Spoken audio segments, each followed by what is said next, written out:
আমাৰ মেম মই মোৰ য়োগা মেম মোৰ গুৰু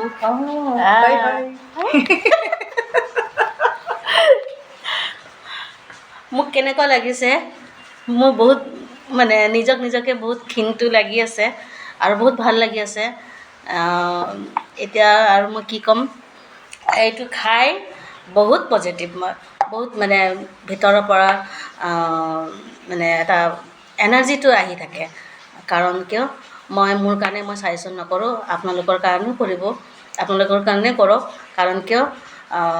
নিজৰ হেল্থ ঠিক আছেতো চবখিনি যেতিয়া ঘৰৰ ল'ৰা ছোৱালী নিজৰ হাজবেণ্ড সকলোকে আপুনি চাব পাৰে আৰু আগতে বুজি পোৱা নাছিলোঁ এতিয়া বুজি পাইছোঁ হাউচৱাইফ মানে এইটো নহয় কি ঘৰত দিনটো পৰি থাকে আৰু নিজৰ কাৰণে নাচায় সেইটো নহয় কিন্তু এতিয়া মই নিজৰ কাৰণে আধা ঘণ্টা সময় ওলাই আনো তাৰপিছতে মই য়োগা কৰাৰ পিছত মানে তেতিয়াহে গম পাওঁ যে মানে মই ইমান দিন কেনেকৈ মানে জীয়াই আছিলোঁ বহুত লাগিছিলে এতিয়া মই বহুত ভাল পাইছোঁ গতিকে আপোনালোকে আহক থেংক ইউ